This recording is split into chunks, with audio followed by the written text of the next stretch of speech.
Hi, this is Zibby Owens, and you're listening to the award-winning podcast, Moms Don't Have Time to Read Books. I'm also the host of Moms Don't Have Time to Lose Weight, and I'm the editor of the anthology, which you should run out and buy, called Moms Don't Have Time to, a Quarantine Anthology. All proceeds of that book go to COVID-19 vaccine research. And I'm the editor-in-chief of Moms Don't Have Time to Write, a new publication on Medium, and we're accepting submissions, so please send your personal essays there. And if all that isn't enough, you can follow me on Instagram at Zibby Owens, and my website is zibbyowens.com. Okay, now back to this amazing podcast. Listeners, if you enjoy this podcast, I promise you will love my new audiobook for Moms Don't Have Time to, a Quarantine Anthology. It's not about the quarantine, but a lot of the essays were written during that time about other things that moms don't have time to do or other busy people, things like reading, eating, working out, breathing, having sex, and 60 best-selling and notable authors wrote essays. All those authors have been on this very podcast. So if you like to listen to my conversations, if you want to get to know these authors better, I read the audiobook myself. Check it out on Audible, Moms Don't Have Time to, a Quarantine Anthology. Again, Audible, audiobook. Go listen to it. It's like 60 mini podcasts. I hope you enjoy. Special announcement. I am teaming up with Katie Couric Media's Wake Up Call and Random House to give away 100 copies of the book Stranger Care by Sarah Santilles. I'm really excited about this. Here's a little about Sarah's book, and we collectively are giving away 100 copies. After their decision not to have a biological child, Sarah Santilles and her husband Eric decide to adopt via the foster care system. Despite knowing that the system's goal is the child's reunification with the birth family, Sarah opens their home to a flurry of social workers who question them, evaluate them, and ultimately prepare them to welcome a child into their lives, even if it means most likely having to give the child back. Stranger Care is an illuminating read, and Sarah will be on this podcast soon. So, if you would like to enter for a chance to win, please go to the link in the episode description from right where you clicked on it and enter your email address, first and last name. By doing so, you're agreeing to the sweepstakes official rules and agree to receive communications and special offers from Katie Couric's Wake Up Call and Moms Don't Have Time to Read Books. Thank you for doing it, and enter to win today. Just go back to the episode description. Thanks again. J. Michael Straczynski is the author of Together We Will Go. He was born in Paterson, New Jersey in 1954 from a lower-middle-class blue-collar family that moved 21 times in his first 18 years. He began writing in earnest and selling at the age of 17 and hasn't stopped since. He graduated San Diego State University with degrees in psychology and sociology. As a journalist, he has written over 500 published articles for such periodicals as the Los Angeles Times, the Los Angeles Herald-Examiner, Penthouse, Writer's Digest, San Diego Magazine, the San Diego and Los Angeles Reader, and Time Inc. He has also published numerous short stories, an amazing science fiction magazine, Pulp House, and various anthologies. As a TV writer and producer, he has written over 200 produced episodes, including work on The New Twilight Zone, Nightmare Classics, and Murder, She Wrote. He also wrote, created, and produced the series Babylon 5, Crusade, and Jeremiah. Moving from TV to film, he wrote Changeling, directed by Clint Eastwood, Ninja Assassin, produced by the Wachowskis, provided the story for Thor, directed by Kenneth Branagh, wrote Underworld 4, starring Kate Beckinsale, and has written numerous other films that are currently slated for production. He has won the Hugo Award twice, the Saturn Award, the Eisner Award, the Inkpot Lifetime Achievement Award, the E Pluribus Unum Award from the American Cinema Foundation, the Space Frontier Foundation Award, the Ray Bradbury Award, the Christopher Award, and over a dozen others. He was also nominated for a BAFTA, British Academy Award, for his screenplay for Changeling. He writes 10 hours a day, every day, except for his birthday, New Year's Day, and Christmas Day. Welcome, Joe. Thanks so much for coming on Moms Don't Have Time to Read Books to discuss Together We Will Go. Thank you. Happy to be here. So I know you've had this amazing career, but just to start with your most recent project, this book was so interesting as a look on how to deal with depression and end of life and chronic pain and what to do when you feel like you have no options. And then the way you crafted it with all the different forms and, audio recording buttons and text and everything was just, I found it all just super interesting and original. And anyway, just wanted to start off by saying that. Well, thank you. I appreciate it. It was a calculated risk on a lot of different levels because on the one hand, you're doing a story about suicide, end of life, and the choices that come with that, which is risky all on its own terms. Then you add to it doing an epistolary format, which is not usually done outside of very obscure literary circles. And it's like this could fail in so many spectacular ways.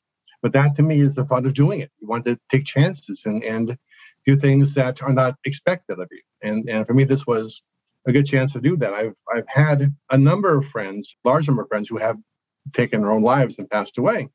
And I really wanted to delve into that and try and figure out what's going on and understand that more. And along the way, I hope, help others to understand that dynamic. There's a passage toward the end of the book where they talk about the value of what they put together as a way of, in a way, inoculating the reader against that problem, because very often it blindsides you and you're unprepared for it. But by living through so many different scenarios of the characters, you now know what to expect when it happens, and you can adjust accordingly. I mean, there were some of the characters where you're just like, oh, well, yeah, I get it. Do you know what I mean? Like, not that it's ever sanctioned, but for instance, the character who had, I think she called it the spider or the monster. What was it called? The spider? The spider, yeah. Yeah, the spider, who was just, I mean, to have to live with like the worst pain of your life 24/7, that is hard. Like, it raises all these questions. What is life? What is the value of life? Like, what does it mean to really be able to live? Like, when is it too much? I don't know. It just like makes you think about all these things in like really deeply in just, a few paragraphs, really. Thank you. And I wanted the book neither to condemn nor to condone, but what I did want to do is use the range of characters to explore, as you said, some look at and you think, I understand why they would do that. Some characters like Peter look at and go, you're just nihilistic. And some can be defensible, some cannot. And for some people, there is that question of if you are in chronic pain. But in her case, she actually finds a way to love and an experience that causes her to not be sure anymore about her path. And that's the cool thing about the book. Some of them go all the way with the path. Some of them don't. For me, it's them discovering joy and love in life. Yeah, even if it's just going to a strip club. I mean, why not? You never know. Exactly. And the thing is, the metaphor is for all of us, because we all come into this world with potentialities and talents and dreams, and we have a finite period of time. Whether that finite period is a few days or weeks or years, you have to decide what is worth living for you. It's easy to find something worth dying for, but hard to find something worth living for. And for our characters, what is that thing? One character makes the point that the suicidal impulse is like when your car pulls to the left all the time. You have to kind of keep putting your hand on the wheel to readjust it to the right. And for some people, that decision to step off the earth isn't like, I decided to do this. It's more like I decided not to hold on to the wheel anymore. And things certainly begin to happen at that point. Interesting. There was also the part where sometimes the people you leave behind feel like it's about them almost. Like, how could you do this to me?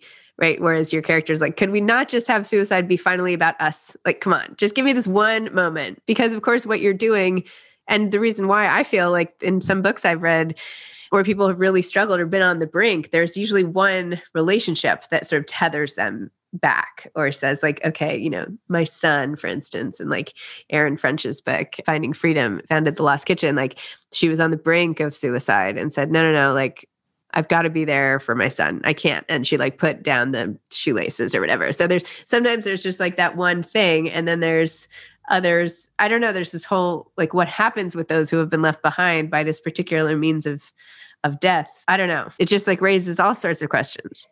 Yeah, and for those who are, in the book thinking of doing this, they want it to be about them ultimately, as you were saying. Exactly. And it is a hard situation because you're going to have an impact on other people.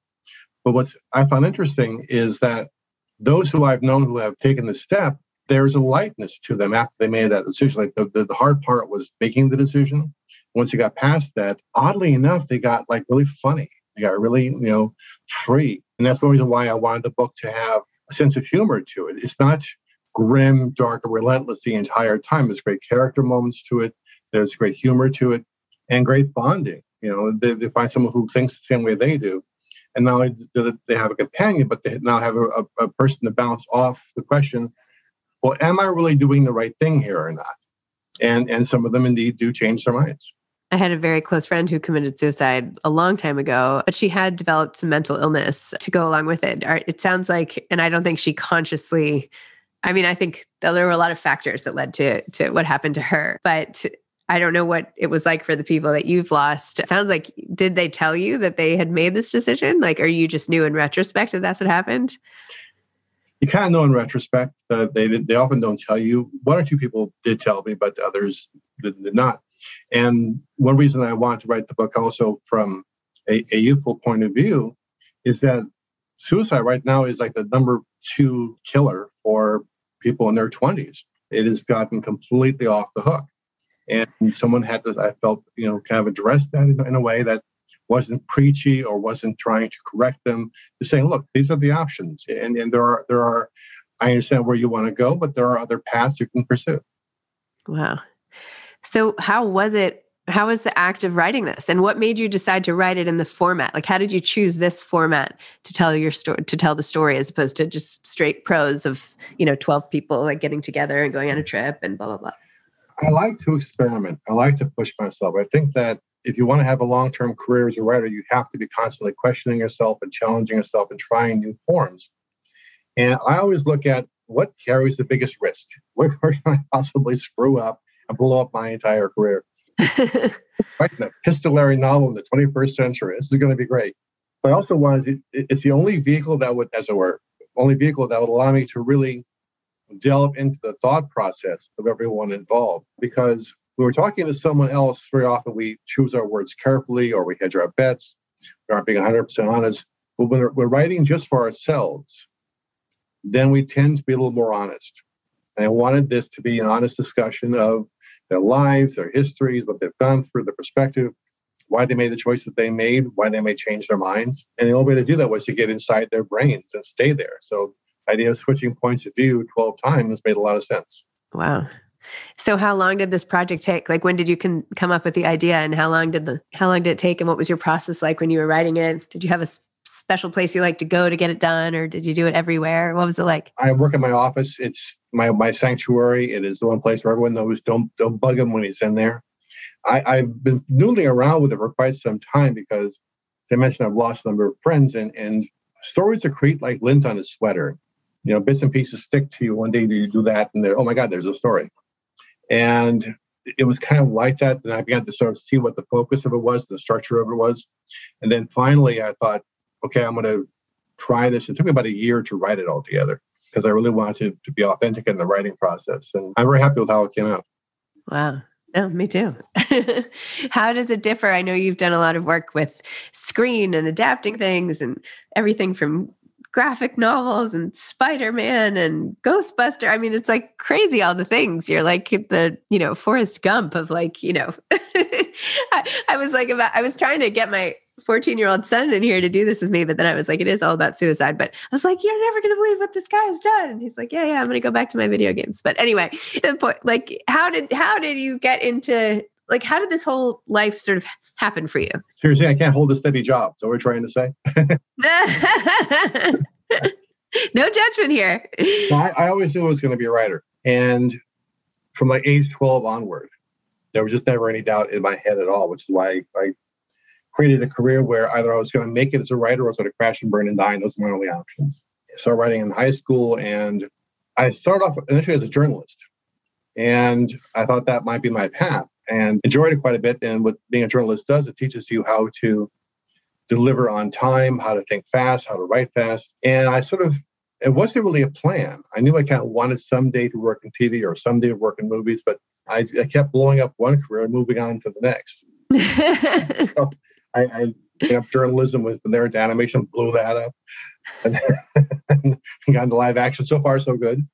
But like I said, I'm back up. When I first came to LA, there were about a dozen writers that I knew who were kind of the top of our group at that time, very successful, made a lot of money. And there's not one of them currently working today to the same extent. Most of them not working at all, because what happened is the town began to change, and the kind of stories that were valuable and appreciated and purchased began to change. And I think you have to be willing to change with the times and adapt and grow. If you have anything newer than 10 years on your playlist, if you don't have a playlist, if you don't know what it is, you've got a problem. And as things began to go south, I kept saying, try a different genre, try a different form, do novels, do movies, do comics, whatever. And they all said, this is the kind of writer I am, this kind of story that I write. And they couldn't adapt. And they lived in a box and they died in the box, because that's what boxes are for. And which is why, a lot of people flame out early on. They define themselves to death. And for me, I'm a chameleon. I'm constantly changing. I think it's important to constantly question yourself. And when I wrote Changeling, I had never written a movie before, and that got produced, and Clint Eastwood directed it. And because we were a genre guy, we were writing a mainstream drama. That's the whole point. You got to do something different once in a while. Wow, that's really inspiring. I mean, I think sometimes people are afraid to try new things. I mean, I've talked to authors who are, typically, wrote historical fiction, and then they were moving into, I don't know, thrillers. And they're like, I don't know, this is so off brand. I feel like there's this pressure to sort of stay in your lane in the literary world sometimes, when isn't that the whole point? Is like, if you're a gifted writer, you should be able to like experiment, like you're in a cafeteria and you can take lots of different things as long as you're in the right place, right? Yeah, and there's economic pressure to be, consistent. There's familial pressure from your peers while you're stepping outside your lane. Right. It's really hard to choose to do that, but it's so essential, and everything feeds into everything else. If you write a science fiction script, teaches you how to write about technology, which you can use in a contemporary thriller, which teaches you structural elements you can use in a mainstream drama. Everything feeds into everything else. It's all part of the same process. And I think that's why we have crop rotation. You can't keep planting the same crops in the same field all the time. We're going to leach all the nutrients. And I think writing is no different. You have to constantly be engaged in crop rotation, or in my case, crap rotation, probably. I hope that was the first time you used that, because that was really good. Oh my gosh. Well, what haven't you tried? Like, what are you excited to still do? I suck at poetry. I am like the worst person in the world when it comes to it. Just the worst awful doggerel. So I want to go back and try that again. I started off script-wise in theater, live action plays. And so I like to go back. There's a couple plays I've wanted to write for a while now. And one is a Rosencrantz and Guildenstern opposite of Richard III, oddly enough. There's a couple of other contemporary plays that I want to write. I'm looking for the new thing. I'm kind of running out of things that I haven't tried before. But right now, so poetry and plays are kind of like the thing I'm looking at now. You could try a scripted podcast. I could do that. I think I would be terrible. But one never knows. But I think that's all fun trying it. Yeah. You never know. Just putting it on the table. Yes, it's just podcast. Me being in person in front of the camera is always. Whenever I appear on a podcast or interview, Homeland Security always gets involved. It's just one of those things. So I'm better behind the camera than I'm in front of it. We could write it for someone else. Okay. All right. And that I can go along with. Yeah. I didn't mean you had to like be a star. Thank you. You could also, you could. And the nation thanks you as well. So what do you like to do? Like when you're not trying to innovate on the writing front and movies and all this stuff, like what do you like to do on the weekends or when you have time off? This is going to sound weird, but I don't really have time off. I love what I do, but I'm by nature, I'm a geek. I am a nerd. I am clumsy. I am a jerk. But when I'm behind the keyboard, I am golden. And so I think I've taken in my entire life 2 vacations, meaning it was like I had a whole week to myself. The weekends, weekdays, I am behind the keyboard 18 hours a day, every day, and have been for pretty much ever since I turned 18. 18 hours a day? Yeah. 7 days a week? Yeah. I love it. I could not possibly love it more. And wow. I start writing about maybe 7, 8 o'clock at night, work until about 4 in the morning, crash for 8 hours, get up, spend several hours trying to find my face. And I always find it, sadly, it's always the same face. Keep for Tom Cruise's face to show up, and it never does. But during that time, I'm editing, returning phone calls, thinking about the day's work. And then 7 o'clock, the engines turn on, and I just fly on through 4 in the morning. This is my routine every single day. And it's not a burden. It is the most fun I have ever had or ever will have. Huh. What if somebody asks you out to dinner or something? Oh yeah, I'll go out to dinner, but very often I'll be at dinner and I realize that I haven't spoken in a long time. I said, where did you go? So I was working on my story, and I'm getting asked to a lot of dinners. See, it gets kind of awkward. Now, this is what I was born to do. This is what I enjoy more than almost anything. It's like the best thing ever. That's amazing. Wow. Well, how great that you found it. I mean, that's awesome. It's just so awesome. Thank you. Love it. Well, this whole thing has basically been advice to aspiring authors. But if there was someone just starting out, what would you tell him or her? Don't try to be a writer. Just write. Very often, and this happens to every writer, myself included, you're not quite sure what writing is or how it's supposed to sound. And you often have creative writing teachers to tell you, well, the writing should sound a certain way, it should sound literary. Writing is just talking on the page in your own natural voice. And it's paring away all the other stuff that you think it's supposed to be.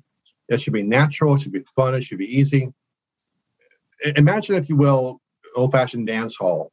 And at one end of the hall is someone who just came out of the Arthur Murray Dance School. And he's doing okay, but you can hear him in his head going 1, 2, 3, 1, 2, 3, 1, 2, 3. And then at the other end of the hall is Fred Astaire. And he is just dancing.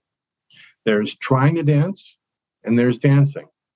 There's trying to write, and there's writing. When it becomes effortless and easy and transparent and translucent, and you're just speaking in your own natural voice, the process becomes luminous and joyful and no longer homework. And I would say, go for the joy of that. Just don't worry about how you're saying it. Just say it. You can always edit it later and just have fun with it. Dance. Oh, that was great. That was so great. I loved it. I've interviewed like 700 plus people, and that's the first time I've thought about it ever that way. So thank you. That was great. Thank you. Okay. Well, congratulations again on your book, and thanks for coming on my show. My pleasure. Thank you. Good to be here. Okay. Take care. Yeah. Bye-bye. Thanks for listening to this episode of Moms Don't Have Time to Read Books.